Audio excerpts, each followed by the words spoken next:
I'm Warren. This is Charlie.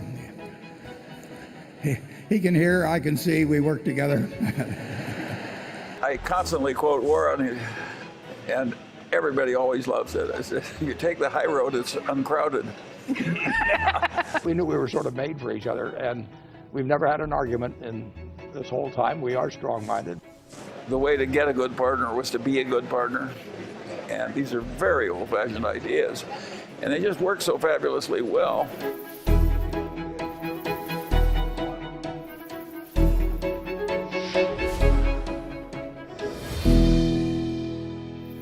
Warren Buffett and Charlie Munger, friends for more than 6 decades, business partners for more than 5, together sitting atop one of the country's biggest companies, Berkshire Hathaway.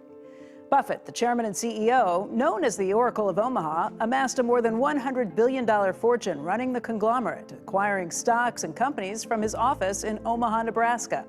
And Vice Chairman Munger, who grew up less than a mile from Buffett, a lawyer by training but an investor by practice. They met as adults after Munger had moved to his current home, Los Angeles.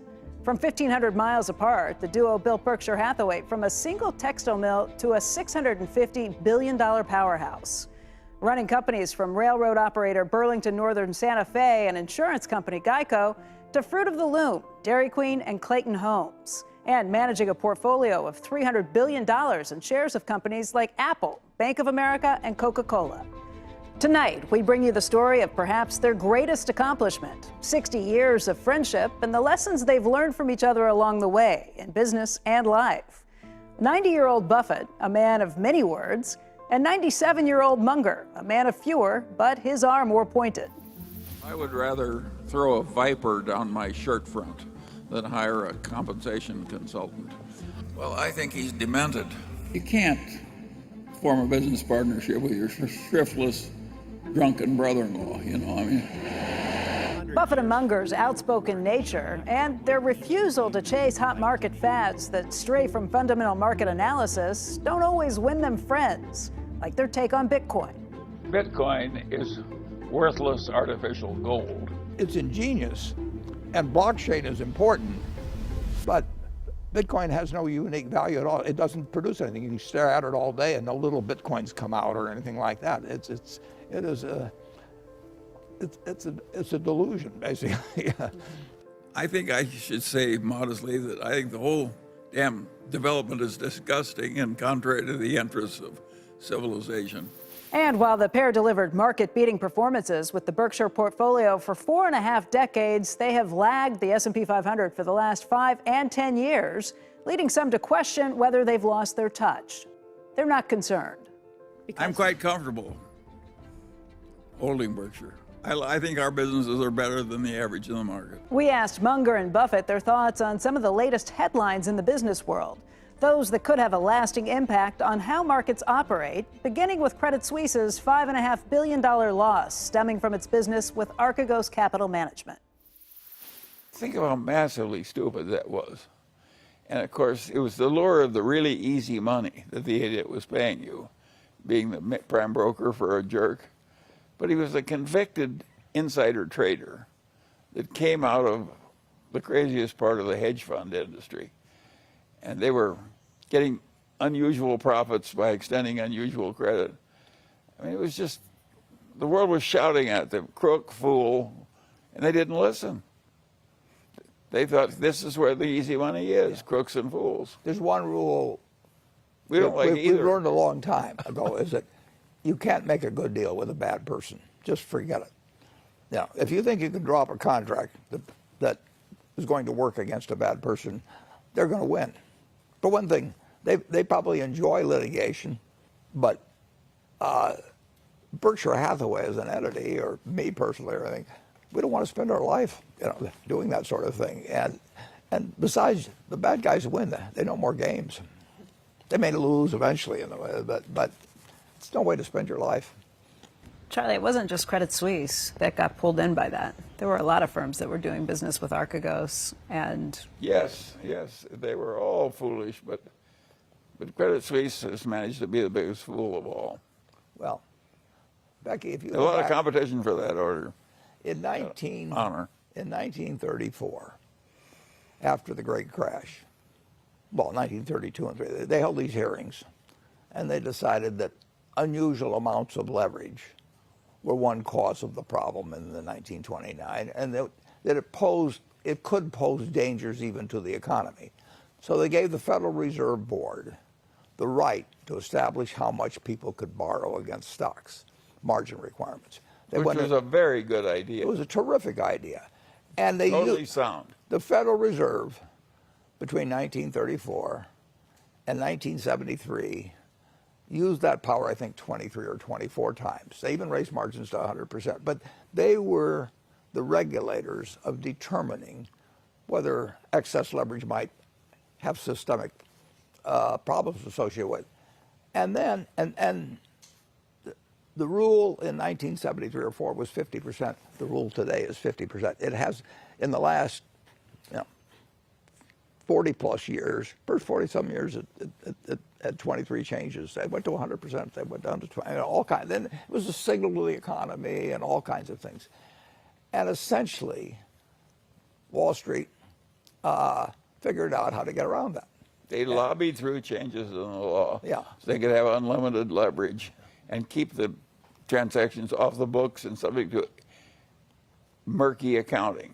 The banks would say, we made it through this, we absorbed all the problems ourselves, and many of us, it won't even take a substantial hit on the balance sheet for it. What Well, would there's you? an old the story about all these banks that think they've done so well. These two guys are fighting with razors, and one takes a big swipe, and the other guy says, "You missed me," and the guy says, "Wait until you shake your head." So what would you tell regulators today? What would you Well, do? the regulators aren't, but they need to change laws now. But of course, if you're running a gambling parlor, you want the big players to gamble more furiously. And that's what the securities business allowed people to do. It was a big mistake. It created a lot of misery. We don't want to suck people into gambling for way more than they can afford. And you get into clearance. There were clearance risks in the thing. The whole market was in chaos. The people who are making money out of this unreasonable extension of credit argue for it, and nobody's speaking against it. Now, last time around, we got the correct regulation that came and stayed for a long time on margin debt, only because we had the worst depression in the history of the English-speaking world. That's what it took to get a little sense into the politicians. This time around, it's just the total return swap. So what fixes it, though? I mean, there have been suggestions that there needs to be Well, more we fixed transparency. There needs to be really a crackdown on allowing people to lever up like this. What's the correct answer? answer was never to have allowed most of this stuff to start. But You allow the wrong kind of stuff to start, and it runs on you. it is tough to be, very, very, very tough to be a regulator. To really go after the big stuff, you're attacking the profit center of institution after institution after institution. The prime brokerage thing, by its nature, means you're specializing in lending to the big swingers. And of course it's dangerous. And the rules they violated, the same guy was doing 4 or 5 brokers at once, and of course he was buying stocks to keep them up to prevent margin calls. And once you start doing that, you're headed for an ugly ending, and of course it happened. But do you think that it would take a systemic breakdown before changes would actually get implemented again, like you referenced with the Great Depression? The last time it took the worst depression in the English-speaking world in all history.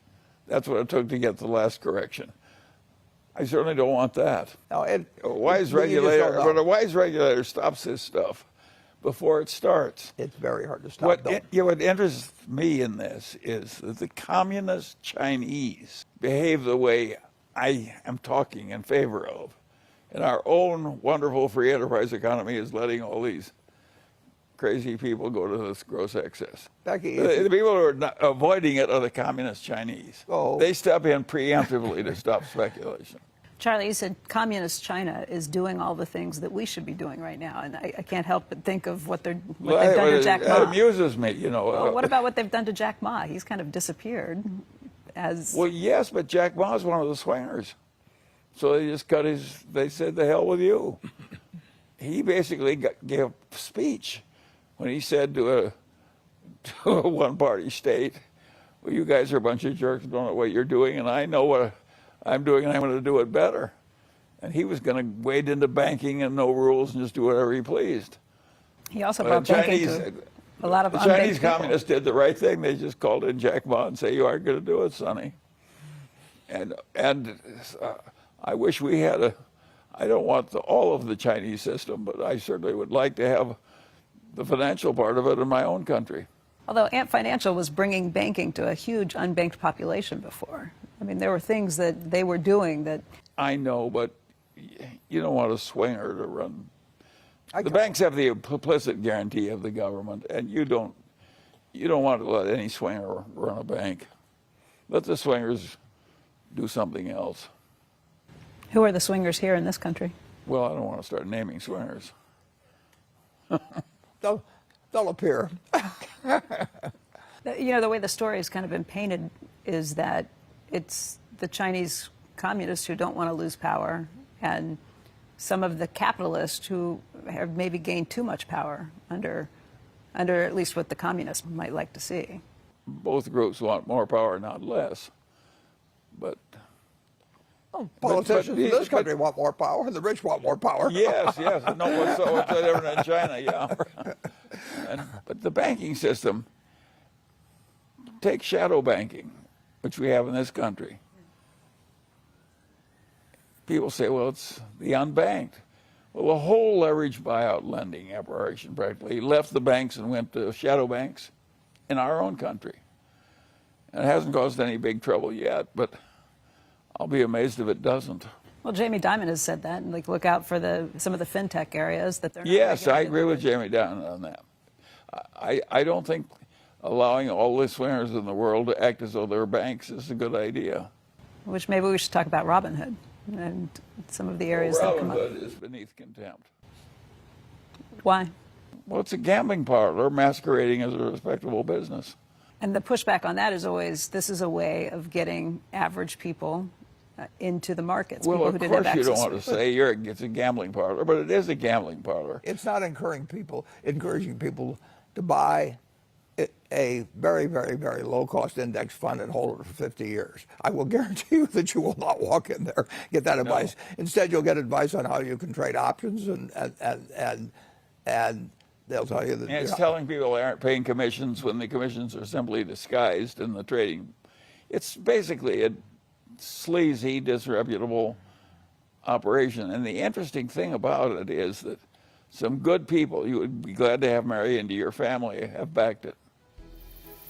When we return, it's one of the biggest companies in the world, but its headquarters is home to just 24 people, and it has almost none of the conventional corporate structure found at most public companies.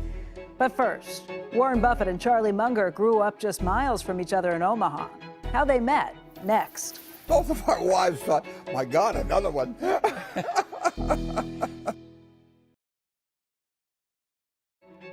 Before Ben and Jerry, Oprah and Gail, or Sergey Brin and Larry Page, there was Warren Buffett and Charlie Munger. Born and raised in Omaha, Nebraska, both worked at Buffett's grandfather's grocery store, but their paths didn't cross until Buffett was 29 years old and Munger was 35. To understand the most successful couple in business, it's best to start at the beginning and how they first met. Well, want to tell a story? Go ahead. There was a doctor couple, very prominent in Omaha, and his name was Eddie Davis, her name was Dorothy Davis, and it was Mrs. Davis that called me naturally. She did everything. And she said, we've heard that you manage money, and we'd be kind of interested in listening to your story about how you do it and what we might do with you. So I went over, and I talked to him, and I was all full of myself, and I couldn't talk fast enough about stocks in those days. And Dorothy Davis, very smart, and she listened to every word. And the doctor was kind of over in the corner spinning a yo-yo or something, and I not paying much attention. And the wife looked over at the doctor, and he said, I'm going to give him $100,000. And I was managing about $500,000 at the time, so it was a big deal. And in a very nice way, I said, Dr. Davis, I said, you know, you really haven't been paying much attention to what I've been saying and everything. I kind of like to know why you're giving me this $100. So it was much more modest than that, the way I edged into it. And Dr. Davis looked at me and he said, well, he says, you remind me of Charlie Munger. And I said, well, I don't know who Charlie Munger is, but I like him. And he gave me $100,000. And then they told me about Charlie and what as a young kid, how he would be over there asking him questions on medicine and giving him lectures on all. I mean, they clearly loved him. And it sort of became their mission that sometime they wanted to get me and Charlie together. So Charlie, in 1959, his dad died, and he came back to Omaha. His mother lived there, and the Davises really got us together. And so they arranged a dinner. About 5 minutes into it, Charlie was sort of rolling on the floor laughing at his own jokes, which is exactly the same thing I did. So I'm not going to find anything out like this. And we just hit it off. Charlie, what did they first tell you about Warren? How did they describe him to you? Well, the Davises were like a second set of parents to me. There were 2 sets of 3 children. My father's best friend was Eddie Davis. My mother's best friend was Mrs. Davis. I lived in that house back and forth as though it were an alternate house of the Mungers. And Mrs. Davis gave me the honor of switching my legs when I misbehaved, just as if I were one of her own. You probably gave her plenty of cause, too. Anything the Davises asked me to do, I was going to do. What did you think of Warren when you first met him? We got along fine. Oh, well. Both of our wives thought, my God, another one. What I like about Warren is the irreverence. We don't have automatic reverence for the pompous heads of all civilization. Is that something that came with age, or you We guys were were always born that with way. that? We were kind of always the way. We were a little more extreme. I've learned to behave a little bit better. Charlie really hasn't learned to be much better. But, you know, I just knew instantly Charlie was the kind of guy that I was going to like him and I was going to learn from.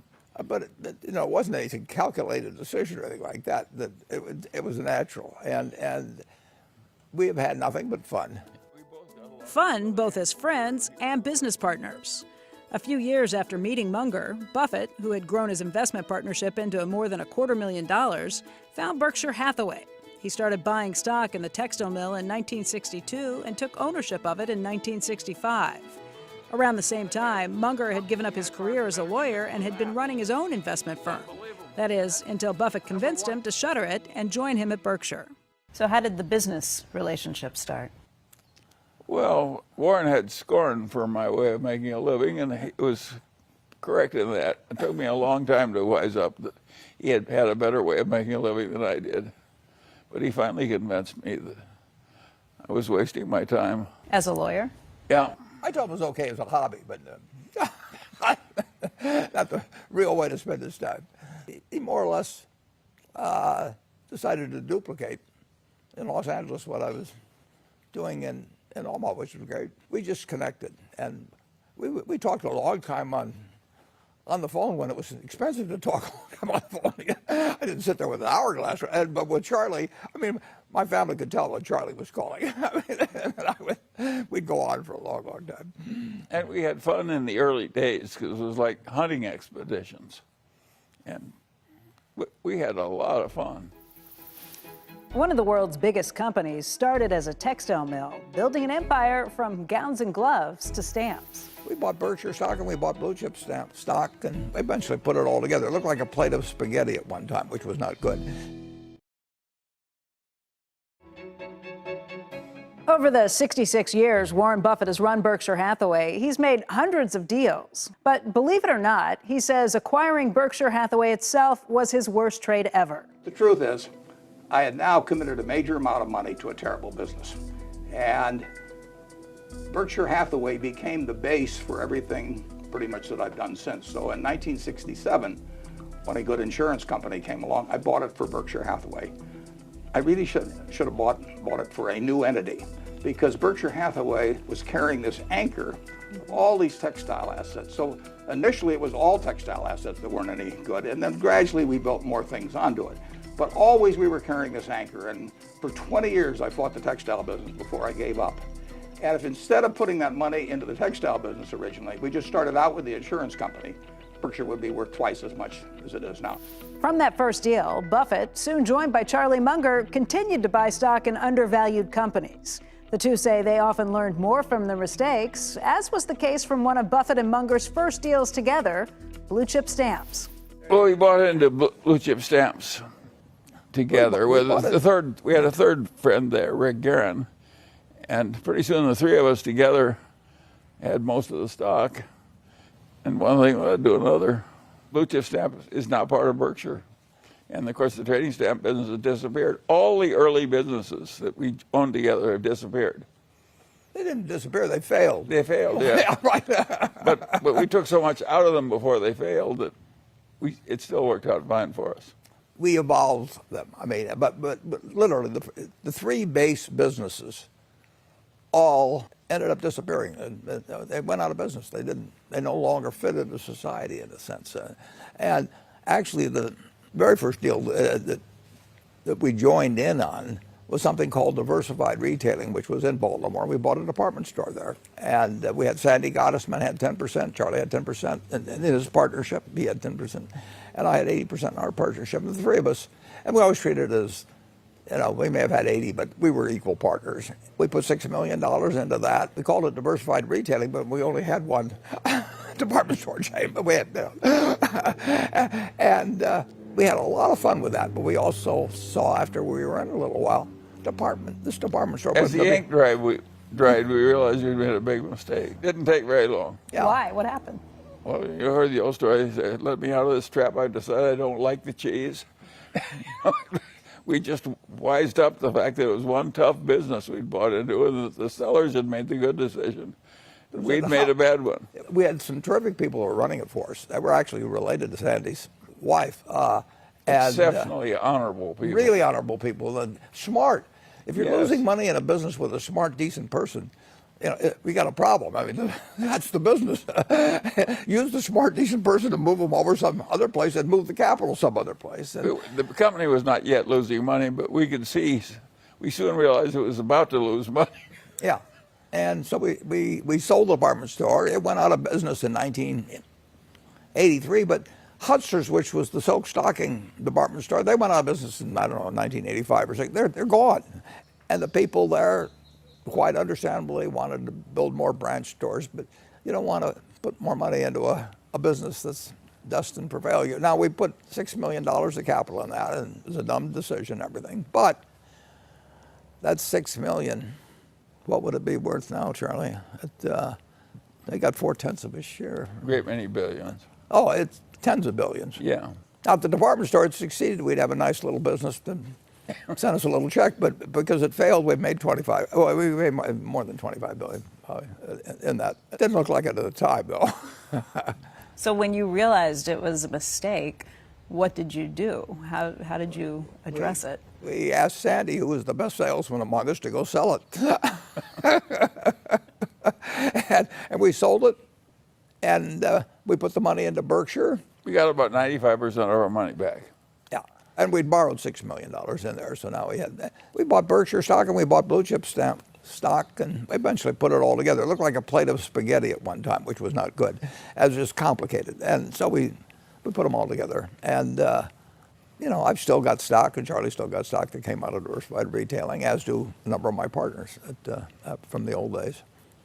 Best thing that happened to us was that this place failed. Obviously, was a failure. Why? What did you learn? Pardon me? Leave quickly. Yeah, and use the capital someplace else. One thing we've learned is if it's clear that something is a mistake, is to fix it quickly. It doesn't get better while you wait. When they built Berkshire, they created a new model. We have created the decentralization because it suited our nature. Absolutely. But first, everything Buffett and Munger need to know about life, they learned from two men. You want to have certain people in life that you don't want to disappoint. I learned how hard it is to work for 10 hours for $2. We shoveled wet deep, heavy snow all around. We had these driveways and everything at the store. I went to my grandfather and he said, well, how much should I pay you boys?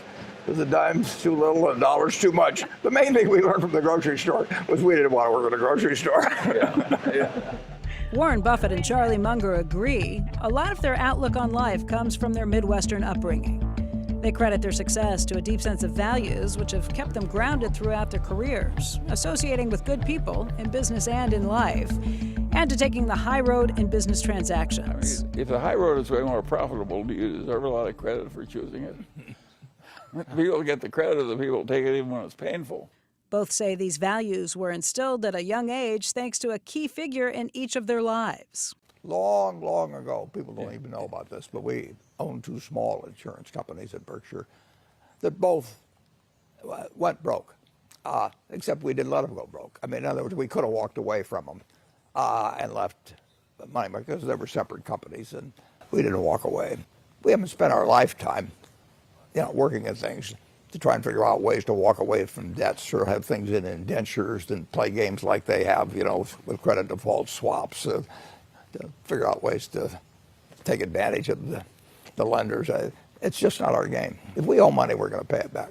You said that it would occur to you both that it was the more profitable way, but that's certainly not necessarily how the majority of people in business think. It's the way our dads thought in both cases. Who the hell knows where you get your values from exactly, but basically, you have a few people that are teachers to you in life and are not formal teachers, and the most important people are generally your parents. And I never heard my dad say to me in my life, be sure you pay all your debts, but I just watched how he lived. And you want to have certain people in life that you don't want to disappoint. You want to have people that make you a better person than you otherwise would be. And Charlie does that for me now, but my dad did it for me early on. I didn't know his dad, but from everything I've heard about his dad, he had the same experience. Charlie, tell me more about your dad.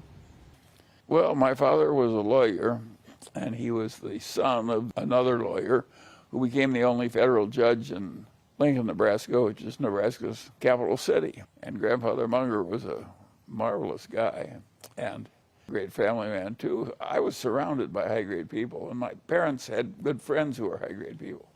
So I had a very privileged life in terms of my associations. In fact, I had terrible trouble by coming out to Los Angeles and succeeding in life. I frequently thought I couldn't ever get a group of friends that were as good as my father had gotten in Little Omaha. And I finally realized that they had a very unusual bunch of friends in Omaha. And it was just a peculiar accident of history. So I was surrounded by a bunch of high-grade people. I deserved no credit at all for. I was just forced to imitate the right people. It's both Charlie and I. We like talking to older people all our lives. I mean, I liked when I was 7 or 8 years old talking to older people. And now, of course, the problem is there aren't any older people. So I've run out of that constituency. But if I would go over to the Dundee Presbyterian Church to sing in the kids' choir or something, walking home, I'd drop in at 4 or 5 houses where I'd talk to housewives, so I'd sit and talk to them.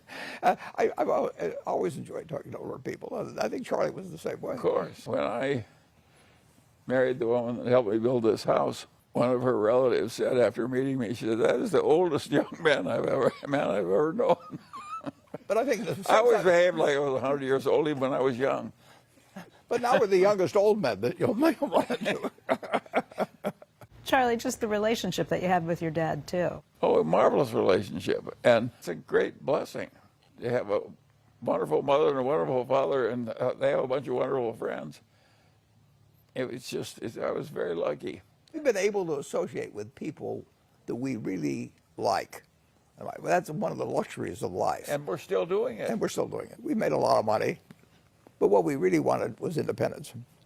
And we have had the ability since pretty much a little after we met financially, we could associate with people that we wanted to associate with. And if we associated with jerks, that was our problem, but we didn't have to. We've had that luxury now for 60 years or close to it, and that beats 25-room houses and 6 cars. Or that stuff is what really is great. Is if you can do what you want to do in life and associate with the people you want to associate with in life, and And we both had that spirit all the way through. How quickly can you figure out if somebody is someone you want to associate with? It's amazing how quickly we do it and how few bad mistakes we've made. So what do you look for? What do you know? I don't know exactly. Yeah, how did I know Charlie? I knew when I met Charlie, after a few minutes in the restaurant that this guy was going to be in my life forever. I mean, we were going to have fun together. We were going to make money together. We were going to get ideas from each other. We were going to both behave better than if we didn't know each other. Up next, working from home and lessons from the pandemic. People don't know as much as they think they know, but the biggest thing you learn is that the pandemic was bound to occur, and this isn't the worst. On the first Saturday in May, from the 1970s to 2019, Warren Buffett and Charlie Munger could be found here on stage in Omaha, Nebraska. Good morning and welcome to Berkshire Hathaway. Dubbed Woodstock for capitalists, the Berkshire Hathaway annual meeting grew in size from about 20 people in the National Indemnity lunchroom to more than 40,000 crowding into Omaha's biggest convention center. Until the COVID-19 pandemic forced the meeting, like everything else, to go virtual. In 2020, that meant Buffett ran the meeting without Munger. This is the annual meeting of Berkshire Hathaway. It doesn't look like an annual meeting. It doesn't feel exactly like an annual meeting. But this year, the two were back together on stage at a virtual meeting held in Munger's hometown of Los Angeles. We sat down with them after the meeting in Munger's backyard. They reflected on the pandemic's impact on business and on their own experiences working remotely. The last year, you both had your lives change pretty dramatically from the pandemic. Charlie, I hear you're pretty adept at Zoom. Oh, I've fallen in love with Zoom. How often do you talk to people on Zoom? At least 3 times a day. I made a deal in Australia. I think Zoom is here to stay. It just adds so much convenience. Well, particularly for 97, getting around. But Charlie and I have talked a lot, obviously, since the pandemic started. We haven't talked on Zoom yet. I mean, Well, but it's not because... I'm his non-Zoom guy. No. Why don't you like Zoom? I don't see any plus to it, particularly. And I did it once or twice, and they had a whole screen of people. I just didn't think it was adding experience. I'd rather have my, feet on the desk, and I find the telephone a very satisfactory instrument. I mean, So how does life change post-pandemic? How does work change? And how does it go back to normal, I guess? What do you think happens? Well, I think a lot of business travel will never come back. Just corporation after corporation deciding 1 meeting a year, 2 meetings a year in person and the rest Zoom. And I think that's here to stay. And of course, what's happened to office demand is just, think of the agonies in that field now. And a lot of people have found they don't need to be there. I think all kinds of things are going to happen that we don't go back to what we did before. some of our businesses will change a lot, and some of them won't change hardly at all. It'll be interesting. I would say this, in terms of the whole pandemic, in terms of predicting both the economic and how the virus would behave, it surprised us in a lot of ways. It surprised, and we still don't know. We know a lot about this virus. There's a lot of things we don't know yet. And if you look at the graphs of how it's hit different countries and everything, it just shows you how a very advanced economically world can get disrupted by something that in ways that even when you're in it you can't predict. And the economic impact has been this extremely uneven thing where I don't know how many, but many hundreds of thousands or millions of small businesses have been hurt in a terrible way. Most of the big companies overwhelmingly have done fine, unless they happen to be in cruise lines or or hotels or something. But some people did better than we did. Again, the Chinese simply, totalitarian state, they simply shut down the country for 6 weeks. And that turned out to be exactly the right thing to do. And they didn't let any contact. You picked up your groceries in a box in the apartment, and that's all the contact you had with anybody for 6 weeks. And when it was all over, they kind of went back to work. It happened, they did it exactly right. But there are other cases of shutdowns, and the shutdowns really they thought they were model examples, and then now they're experiencing problems. And then you had other countries, you know, Yeah, like no, you had other countries like it's been Sweden. difficult. Sweden says we're not going to do it, and they seem to be working fine for a while. And then this has been very, very, very unpredictable. Very difficult, yeah. And it's not over. I mean, in terms of the unpredictability, and in terms of the economic, it's been very unpredictable, but it's worked out better than people anticipated for most people and most businesses. And it's just, for no fault of their own, it's just decimated all kinds of people and their hopes. And those, we want to, you know, the government should But be for helping. some We're businesses, prosperous. it didn't create just a return to normal. It created fabulous success they didn't anticipate. The auto dealers are coining money that they wouldn't have had except for the pandemic. And all of the dealers, we have partners in each dealership, they very sincerely felt that they were going to have one hell of a problem in March and April. Some might have wanted to go in for the assistance from the government. We wouldn't let them because they had a rich parent. But they honestly believed it. We honestly believed it. We didn't know what was going to happen with NetJets in terms of the demand, and it's just been different than a lot of people thought. The banks were scared stiff in the middle of March. I mean, they saw everybody taking down their lines of credit. Why do people take down their lines of credit when they don't need it? Because they're afraid it won't be there next week. And if you get enough people believing something won't be there next week in banking, it won't be there next week, absent the Federal Reserve. One thing that maybe surprised you most, something you learned the last year? Well, I learned that people don't know as much as they think they know. But the biggest thing you learn is that the pandemic was bound to occur, and this isn't the worst one that's imaginable at all. Society has a terrible time preparing for things that are remote but are possible and will occur sooner or later. There'll be another pandemic. We know that. We know there's a nuclear, chemical, biological, and now cyber threat. And we, you know, each one of those has terrible possibilities, and we do some things about it, but it's just not something that society seems particularly capable and fully coming to grips with. The cyber threat, you know, that we've just started, and look at the damage that's already been done. Charlie and I have been ungodly lucky in many ways, but the luckiest thing was actually being around at this time and place.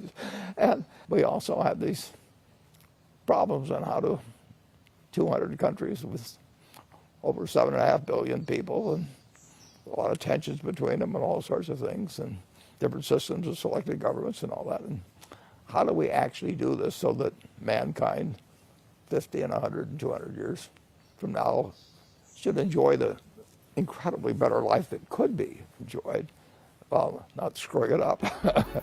Warren Buffett and Charlie Munger have spent half a century buying companies and then leaving them alone. The do-nothing secret to their success. We have accidentally created a very interesting experiment in how well a really big place can be run on a very non-bureaucratic basis with extreme decentralization. It's one of the 10 biggest companies in the world by market capitalization. Its 360,000 employees work in offices around the globe. But Berkshire Hathaway's sprawling operations are headquartered here from 2 floors leased in a building in Omaha, managed by a staff of just 24 people. It's different because of the 2 men at the top, Warren Buffett and Charlie Munger.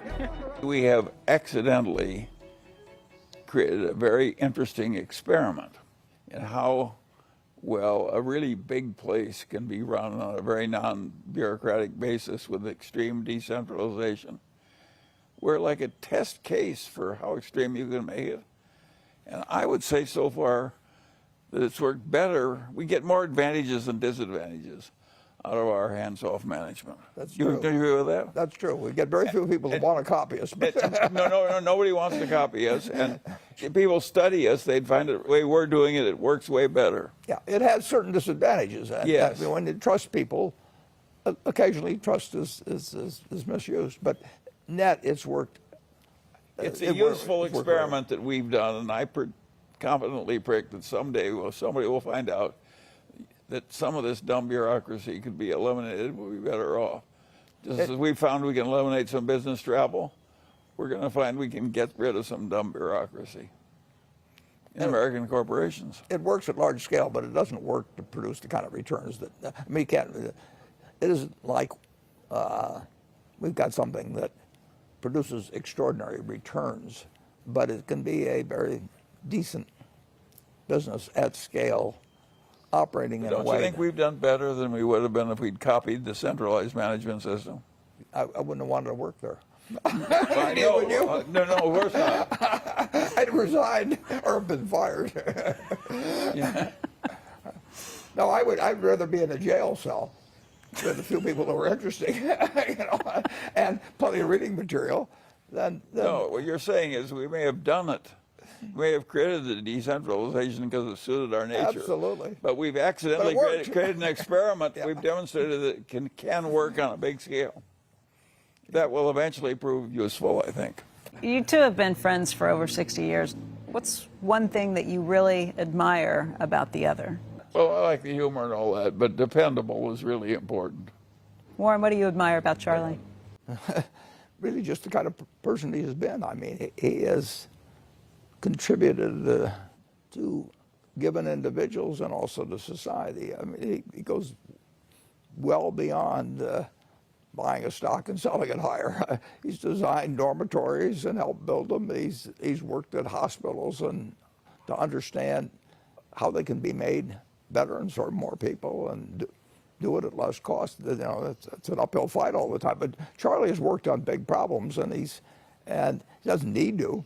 And Charlie has never shaded anything he's told me, you know, since we met, in terms of presenting it to me in a different way than reality. Or he's never done anything I've seen that's self-serving in terms of being a partner or any kind of way. He makes me better than I would otherwise be. I don't want to disappoint him. You had him. the same thing in reverse. Well, it works. It does work that way. I mean, it's better to associate with people who are better than you are. I mean, it really is. It really helps. Business partners for more than half a century, Warren Buffett and Charlie Munger are lifelong teachers, corporate executives who lead in an unconventional manner and who will certainly be studied for generations to come. But with almost 190 years of experience between them, it is the lessons in life that they've shared through their friendship that may be more lasting. Shepard Smith here. Thanks for watching CNBC on YouTube.